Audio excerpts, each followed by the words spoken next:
Em quem nós vamos acreditar? Em quem você vai acreditar?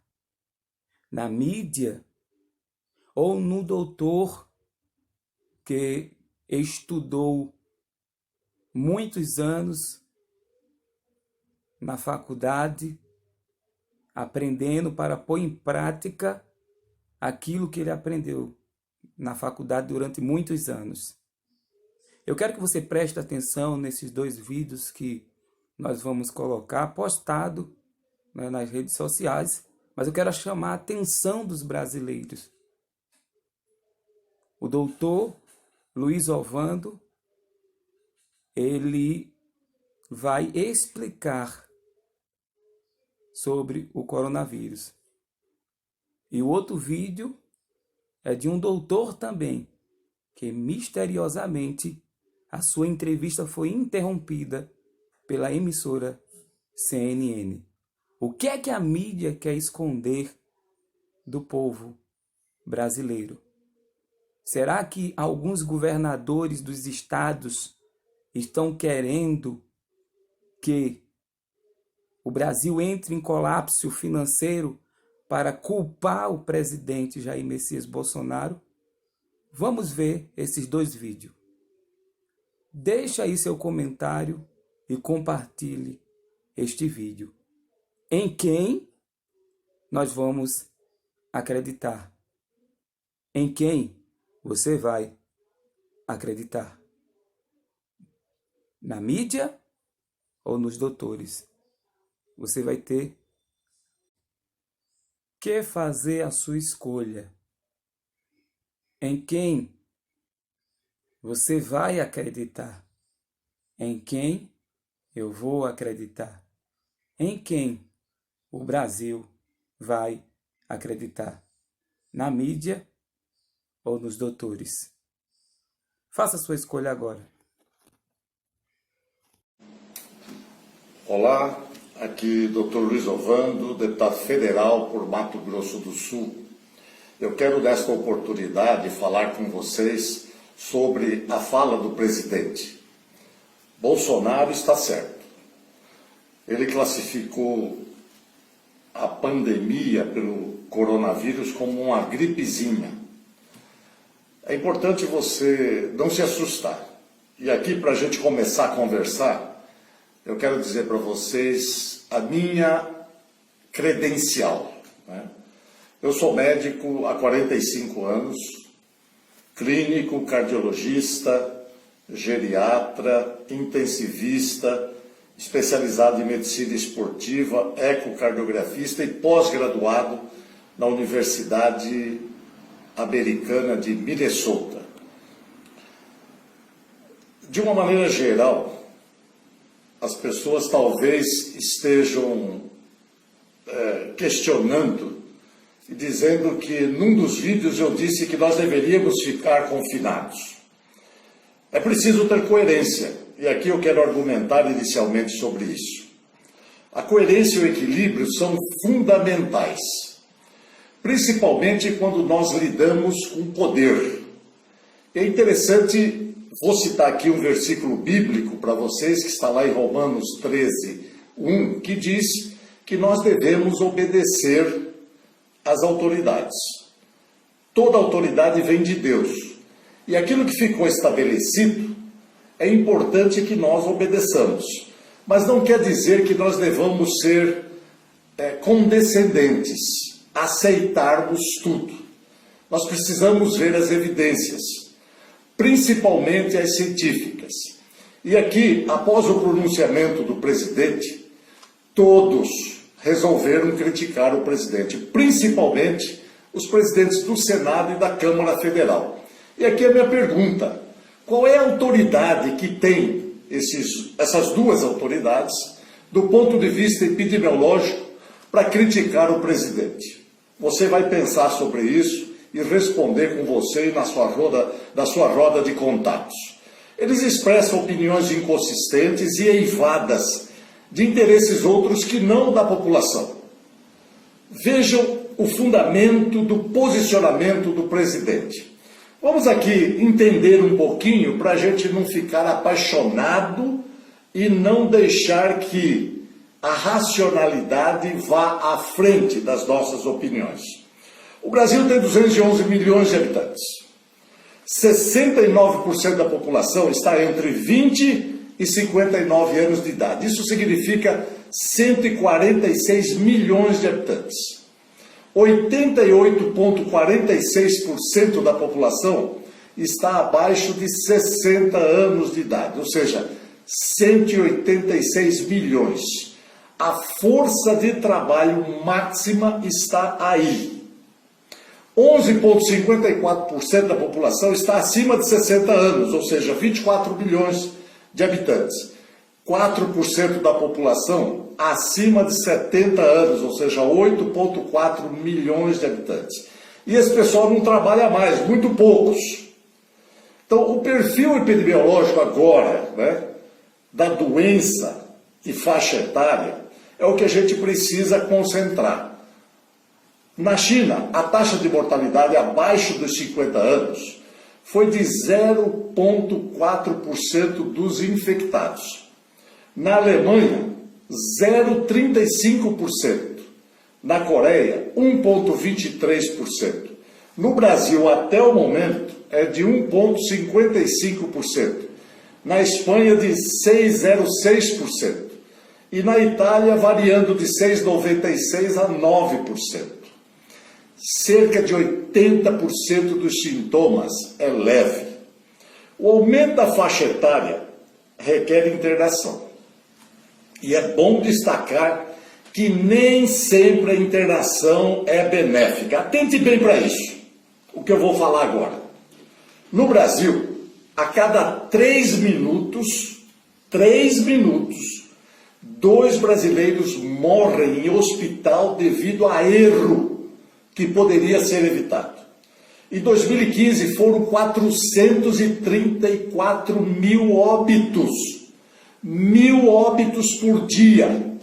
É a terceira causa de morte. Mata mais que coração, 339 mil. Mata mais que câncer, 196 mil. A Organização Mundial de Saúde diz que ir ao hospital é mais perigoso que viajar de avião. Imagine agora, com esses hospitais de campanha montados em vários locais, sem pessoal devidamente qualificado e médicos jovens, o que vai acontecer, portanto, sem experiência. O corona, com certeza, vai levar a culpa e os diagnósticos não serão feitos da faixa etária mais avançada. O idoso, por si só, já tem muitas morbidades, já tem muitos problemas. E diante de um quadro infeccioso qualquer, como esse, ele descompensará outras doenças, outras patologias, como insuficiência cardíaca, insuficiência coronária, insuficiência vascular cerebral, insuficiência renal, e não será tratado convenientemente, porque a linha de frente terá muitos médicos jovens, ainda inexperientes. É importante destacar isso. Nós temos negligenciado essa situação. Está se fazendo um estardalhaço em torno dessa possível infecção que vem a acometer grande parte da população, que se faz necessário. Confinar ou isolar não resolve. O presidente tem razão. Você sabe por quê? Porque só retarda a disseminação do vírus, que se faz necessário para você adquirir a imunidade. Osmar Terra, que foi ministro da Cidadania, é médico e que enfrentou a epidemia do HN1 lá no Rio Grande do Sul, tem experiência e diz que o surto interrompe só quando mais da metade da população já foi contaminada. Isso porque a barreira agora é a imunológica. E só quem faz isso são os linfócitos B, são as células brancas responsáveis pela síntese dos anticorpos, e que precisam entrar em contato com o vírus através dos apresentadores de antígeno. A primeira barreira nós não fizemos, que seria fechar os portos e aeroportos. A segunda barreira era testar os contatos e isolá-los. Também não foi feita. Agora, não adianta comprar milhões de testes. Já passou a hora. Agora a barreira tem que ser biológica, imunológica, e isolar os idosos e imunocomprometidos e deixar o povo trabalhar e se contaminar para gerar anticorpos. Aí nós estaremos fazendo a coisa certa. Essa história de confinamento para a indústria, para as escolas, suspender toda e qualquer atividade econômica só vai levar o país a uma situação complicadíssima lá na frente. Você acredita mesmo que os que estão mantendo os serviços essenciais não vão disseminar o vírus? Claro que vão. E alongará e retardará o tempo, e aí poderá chegar em setembro, e não dentro de no máximo 2 meses. As coisas devem voltar ao normal se tudo nós voltarmos em termos de atividade econômica. Os anticorpos surgem no organismo de forma eficaz após 10 a 15 dias. Essa será a forma mais eficiente de contenção da evolução da doença. Não esse isolamento que vai retardar pura e simplesmente. O que os responsáveis pela saúde estavam preocupados é em poupar o sistema de saúde. O sistema de saúde já está falido há muito tempo. A gente precisa falar isso. Não pode ter medo. Agora, o que nós temos que fazer? É recomendar os cuidados. Lavar a mão, colocar máscara quando você tiver com problema, isolar se você for dado positivo do teste. É isso que tem que ser feito. Essa questão de isolamento econômico, ficar em casa, isso vai levar o país a um retrocesso, a uma bancarrota, a uma falência global. Nós precisamos reativar a economia. Isolamento não levará o país, vai levar o país a colapso econômico. O que a oposição está estimulando jogará a culpa no presidente. É preciso dizer aqui do ponto de vista político. Não tem jeito de separar saúde de política nesta situação, nesta circunstância que nós estamos enfrentando. É preciso termos alicerces científicos e evidências através dos dados que nos apontarão cada decisão a ser tomada. Pense sobre isso, não fique assustado, cuide do seu idoso, cuide daquele que tem comprometimento imunológico, porque esta é a faixa menor da população. E a faixa etária produtiva desse país precisa voltar a trabalhar e produzir, caso contrário, nós todos teremos problemas futuros. Muito obrigado.